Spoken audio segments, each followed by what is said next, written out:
This is Jose Merino, Editor-in-Chief of the Neurology family of journals. The Neurology podcast provides practical information to neurologists and other clinicians to help them provide better care for their patients. Thanks for listening and have a great week.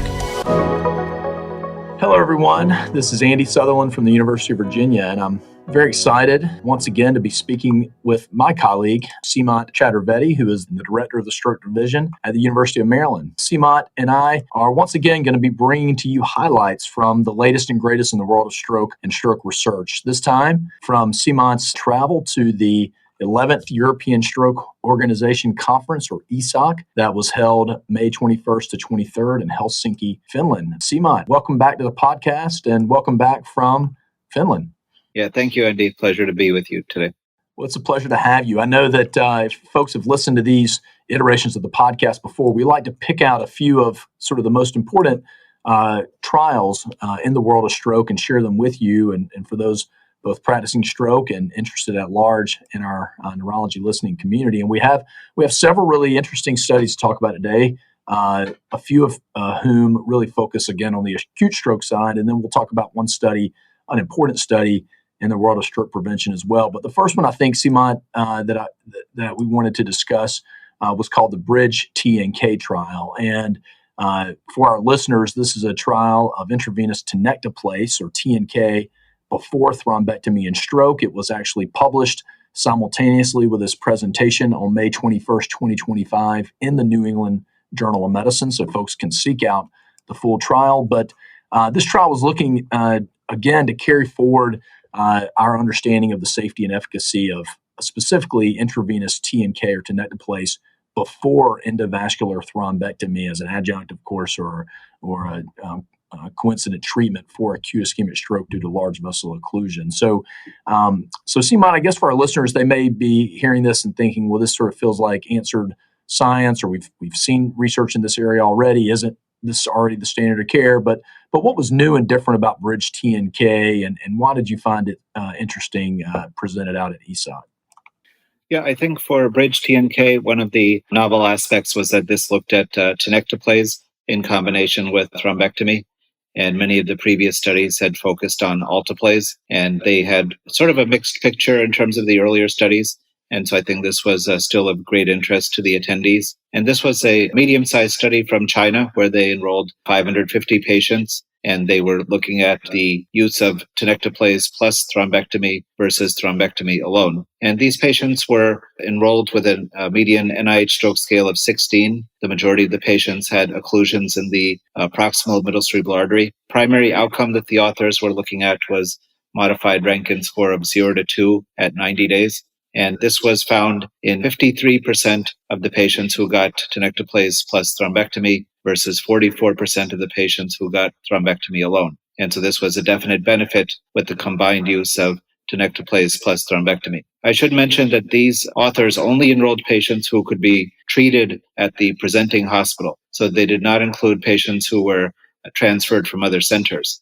And because of that, the time delay between tenecteplase and thrombectomy was extremely short, only 16 minutes. And so that was pretty remarkable. They found that 6% of the tenecteplase patients had reperfusion before the thrombectomy could be done. And in terms of safety, the tenecteplase plus thrombectomy group had a slightly higher risk of symptomatic hemorrhage, but it wasn't statistically significant. It was 8.5 versus 6.7%, and then there was no difference in mortality. So I think many centers are already using this approach. And so I think the study was useful for sort of validating our current treatment paradigm. And it shows that for patients who are eligible for thrombolysis, who present within 4.5 hours, this is the correct approach, that we should use thrombolysis in all eligible patients, followed by thrombectomy. So I think this study was useful in demonstrating the improved outcomes with the combined approach.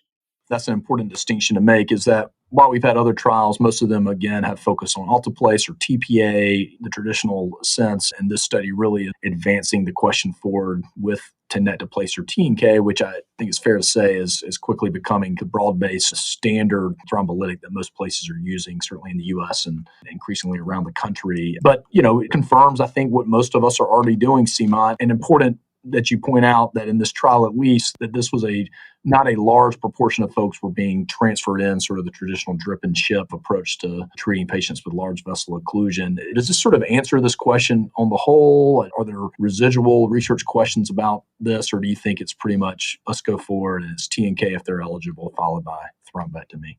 I think for the less than 4.5 hour category, it's pretty clear cut. I think the authors commented that for select patients who may qualify for thrombolysis beyond 4.5 hours, that question is still somewhat unanswered for tenecteplase combined with thrombectomy. But I think for the straightforward, conventional less than 4.5 hour patients, I think we have an answer for us. Yeah, no, I agree. And that's certainly what we do at my institution as well. And so full speed ahead with TNK if they're eligible. And then if they have a large vessel occlusion, let's get them to the endovascular suite or a thrombectomy capable center as soon as possible. So that's the Bridge TNK trial. And again, that was published in May 21st in New England Journal of Medicine. So folks can check out that full trial. So moving right along, sort of staying in the category of management of patients receiving thrombolysis with acute ischemic stroke, we wanted to talk about the Optimist main trial. This trial is also published in The Lancet. This is safety and efficacy of low intensity versus standard monitoring, followed intravenous thrombolytic treatment in patients with acute ischemic stroke, or the Optimist main trial. Seemant, this trial is really an interesting trial, both in how it was designed, but also in the focus of its question. It was designed as sort of a pragmatic trial to look at how intense we need to monitor folks after they receive thrombolysis. This is a big deal just from a resource allocation standpoint, as everyone knows. After someone gets TNK or TPA, the necessity for them to be in at least previous to standard of care ICU and really receive vigorous intensive monitoring. This trial was trying to ask, does it need to be that intense? Could we do a more low intensity approach that might be more resource neutral? But I guess without getting too much further, what was your takeaway from what you heard about the Optimist main trial out at ESOC? This was really focused on systems of care, especially once the patient has received the thrombolytic agent, how intense should the monitoring be? And it's looking at the other end of the spectrum. It's not looking at severe strokes, but it's looking at patients with milder deficits. And so here they wanted to look at, could a low intensity monitoring paradigm be just as good as the conventional paradigm? And the low intensity paradigm included assessment of the vital signs and neurologic status every 15 minutes for 2 hours, every 2 hours for the subsequent 8 hours, and then every 4 hours. And so this is less intense than the current regimen, and it raises the question of, does everybody need to be in an ICU, or can they go to a step-down unit if they have a milder stroke? And so these patients averaged an NIH score of 4.5. It was a fairly large study with over 4,900 patients enrolled from 114 hospitals, and it was a global study featuring patients from many different locations. Their primary outcome was unfavorable outcome, which they defined as modified Rankin of 2 to 6. And they found that the unfavorable outcome was 31.7 in the low intensity group compared to 30.9 in the standard group. The symptomatic hemorrhage was reassuringly very low in both groups. That's probably related to the low NIH stroke scale, but it was 0.2 in low intensity group and 0.4% in the standard group. They also looked at how many neurologic and vital signs assessments were done, and it was 17 in the low intensity group compared to 37 in the standard group. And then finally, the authors looked at the patient-related experience, and here they did not note any difference in terms of the patient-reported experience. So overall, the p-value for the non-inferiority test that they did, it barely missed 0.05. And so the authors concluded that there's weak evidence that the low-intensity paradigm is non-inferior to the standard approach. I think looking at the numbers, I think most of us would say overall that the low-intensity approach was quite reasonable and achieved reasonable outcomes. And so I think we would wait for some guidance from regulatory authorities such as JCO to see that can this low-intensity approach be used for patients with mild stroke. But I think if you speak to many leaders of comprehensive or primary stroke centers, they would probably find this reasonable, especially for patients with mild deficits. I was wondering, what thoughts did you have about this, Andy? I was really glad to see this published and presented at ESOC, because this is something that we as a comprehensive stroke center, and again, in my area, and the throughput continues to expand, and particularly when you factor in more regional referral for stroke patients who are also getting thrombectomy and so forth, it just feels like that our ability to have open beds in an ICU to monitor these patients, both the ones that are coming in through our own emergency department, but also being referred in, is constantly under strain. So we had already come up with a local protocol that for folks that were in this maybe lower severity, stroke severity group and seem to be otherwise stable, that we could potentially monitor them in a step down type unit or intermediate unit as opposed to the ICU. So it's nice to see some data to help support that kind of local decision making. And I think that we'll continue to push that forward. I think it's interesting you bring up how quickly might this get picked up by our certifying bodies like Joint Commission as a comprehensive stroke center. Oftentimes there's a time lag between published research and when it's really integrated into those standards that we have to adhere to. But I think this will help give us confidence that we're moving in the right direction with some of this resource allocation for these low severity or low intensity approach to monitoring post-thrombolysis.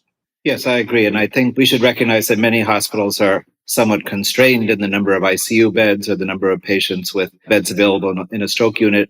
And so if there could be some flexibility for patients with the lower end of the NIH stroke scale, I think many hospitals would welcome that.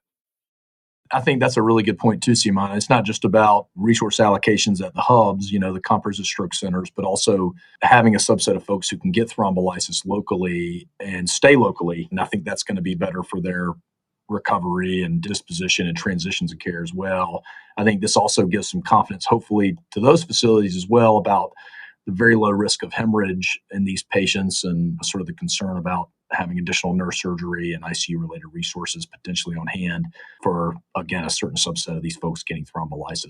So I think this is actually really important. Again, didn't meet that sort of pure statistical non-inferiority threshold, but without getting too much into it, sometimes those non-inferiority thresholds are hard to achieve. But I agree with you, Seemant, just the pure numbers look fairly reassuring. This is a reasonable approach. So check this out. It published in the Lancet on May 31st, 2025. All right, keeping it moving here, we want to talk about one more acute stroke treatment trial that was presented at ESOC. This one actually is not yet published in the peer-reviewed literature, so we're going to be talking about it as it was presented. It's titled Asset IT. The tirofiban boosts outcome after IV thrombolysis or an acute stroke is sort of the headline from the presentation. But essentially, for those out there wondering, this is looking at intravenous tirofiban as a adjunctive therapy for systemic thrombolysis in patients with acute ischemic stroke coming in within that 4.5 hour treatment window to see if this adjunctive therapy added anything additional to what might otherwise seen by placebo-controlled thrombolysis or adjunctive therapy to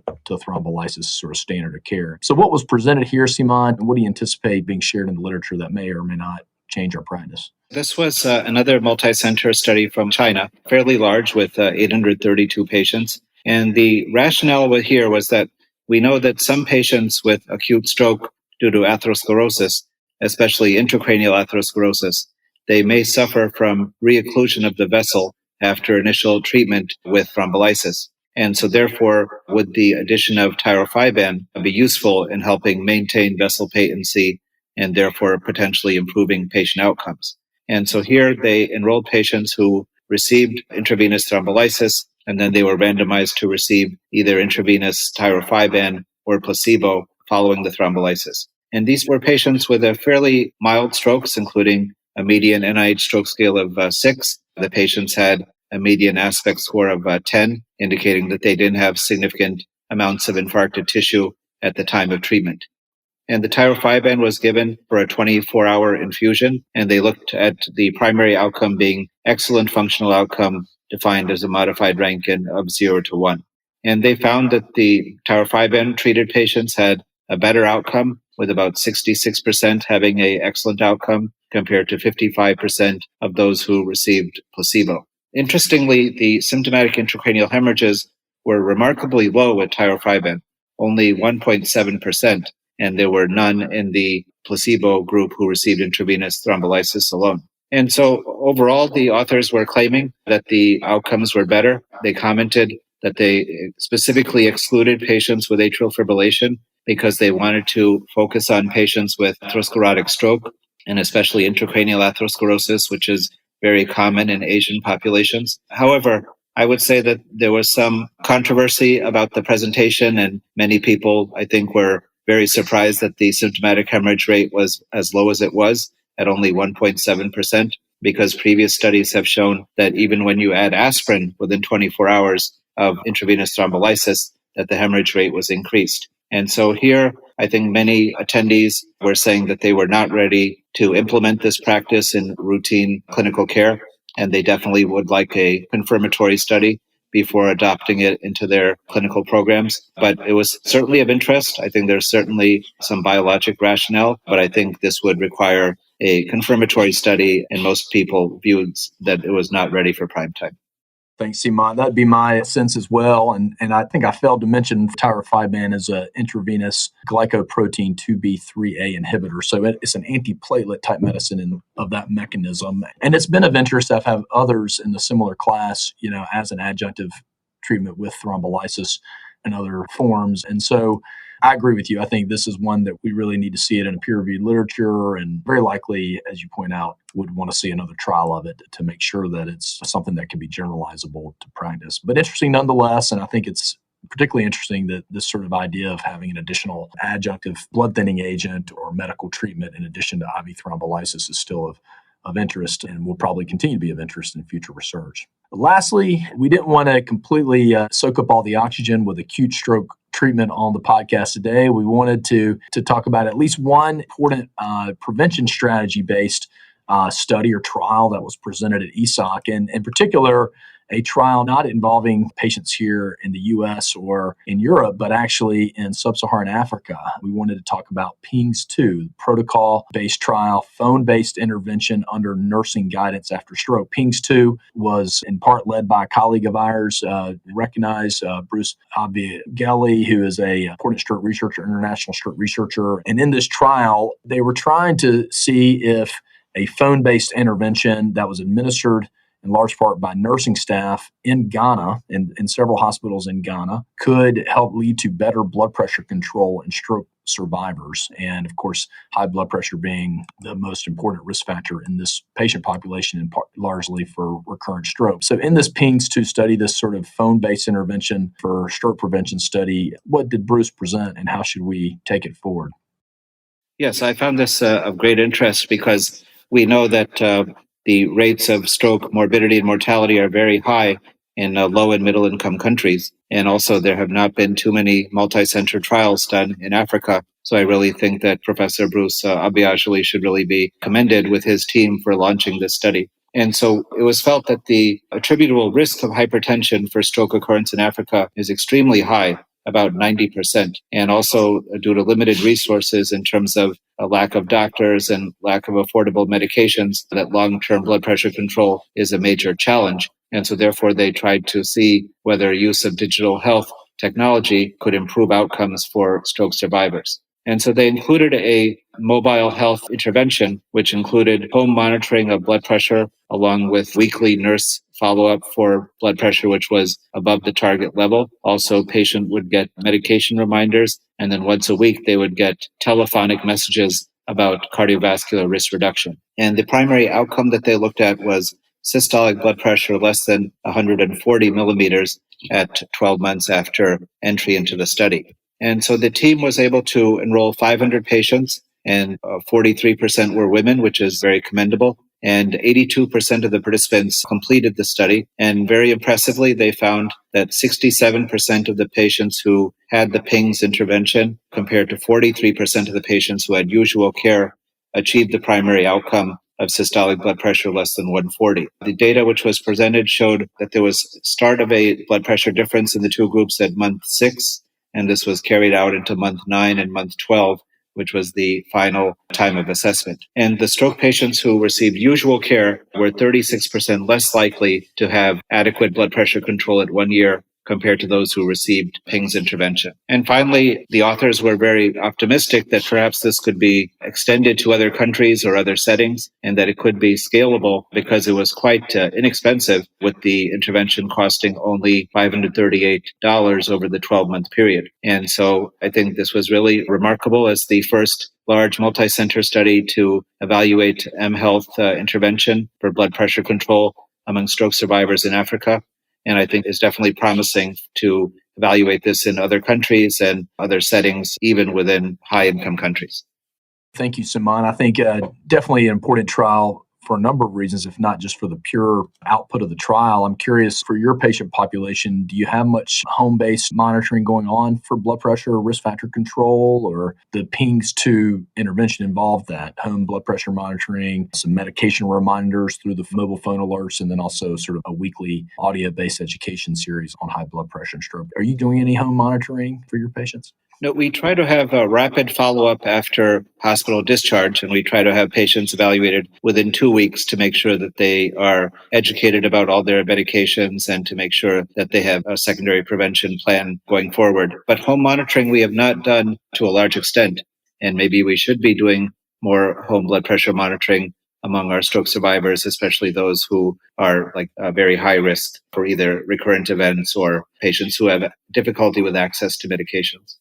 I would echo that as well, Seemant. And we've had good pilot home monitoring programs, some of my own colleagues doing some work with some of our more rural-based patients. But it would be nice if there was a consolidated app that you could give patients to download and take home, or for their family members, in addition to the standard paper-based stroke education that all patients get when they come into the hospital. And again, we rely heavily on our clinic-based rapid follow-up, which really runs well and helps with some of this risk factor adherence and a good handoff with primary care. But again, as primary care becomes more and more difficult to rely on consistently for all sorts of reasons, having something like this that you could give to patients or their family members or caregivers, I think would be generalizable even well beyond Ghana and other African countries. So really cool trial. Thanks for sharing it. And I think just the tip of the iceberg for a lot of the great research that was presented this year at the European Stroke Organization conference in Helsinki. But you don't have to travel to Scandinavia to get it. You can just listen here to the podcast. And so I want to again thank my colleague, Seemant Chaturvedi, for yet again enlightening us from his travels and opinions about this new stroke research that has been presented and hopefully will continue to help inform better outcomes for our patients. So Seemant, thanks again for joining us for this week's Neurology podcast. Yeah, my pleasure, Andy. Well, check out the primary research as it's been published, and good luck out there, and continue to try to share as much as we can from the latest being presented in the world of stroke. This is Stacey Clardy, your podcast editor. If you've enjoyed the podcast, please take a few moments to subscribe, rate, and review the Neurology podcast through Apple Podcasts, Google Podcasts, Spotify, or wherever you listen. And remember, you can always head to neurology.org/podcast for our full list of past episodes, or you can also search by keyword in your podcast app for any neurology-specific topics you want to learn about.